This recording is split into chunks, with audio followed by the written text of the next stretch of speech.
My name is Lizzie Hall. I do lots of things. At the moment I'm very interested in painting, and I very much enjoy making gestures with my paint across my canvas and looking at the marks that are left behind.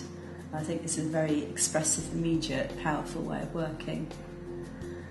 Well, I start off with brushes, and then I think it's not immediate enough, and I discovered you can make gestures with your hands and using the side of your hands and the fingers and different parts of your hand and move them across the canvas. And I suppose it's linked with the performance in a way, in that when you make a performance, you're the art. But so when you're making a painting, if you interact with the canvas, with the paint, using gesture, what is left on the canvas is the trace of your gesture.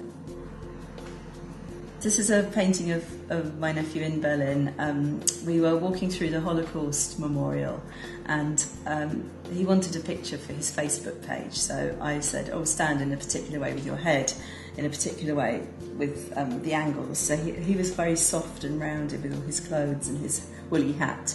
And I really liked the picture of it. And when I got the studio and I could paint on really large canvases, I thought it would make such a powerful image. It maybe looks a little unfinished, where I've used hands and I've stretched into the paint, and I've used a lot of different painting techniques on it.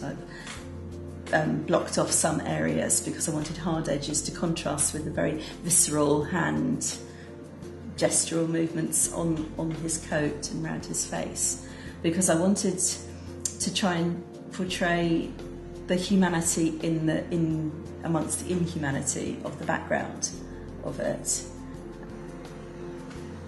I go inside my head and I bring out my experiences in the gestures I make on the canvas, and it's very shamanic in a way, in that a shaman will go into another level of existence and bring out knowledge that he can share with everyone, or she can share with everyone. And I think artists and shaman interweave, they overlap somehow, and in that you can bring out your experience and you can share it with everybody in a way that you cannot with words and you cannot with being.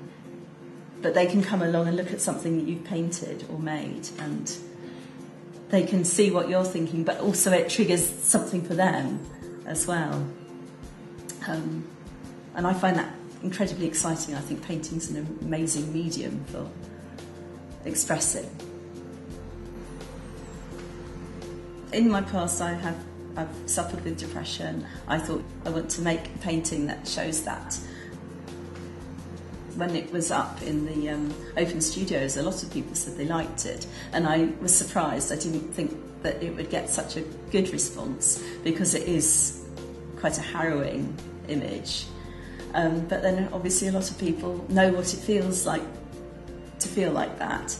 It was quite an instinctive thing to do. I didn't really think about it too much. I just made it quite instinctively.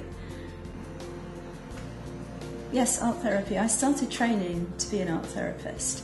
It's about having a place to express the inexpressible, some terrible things that have gone on in your mind or that are difficult to deal with, and you can express them through paint. And it's not a judgmental process, it's a way of, you put down how you feel and then it's outside of you, and then someone else can come and talk with you about it, or they can relate to it, and it normalises something that you've gone through which has been very personal and alien and difficult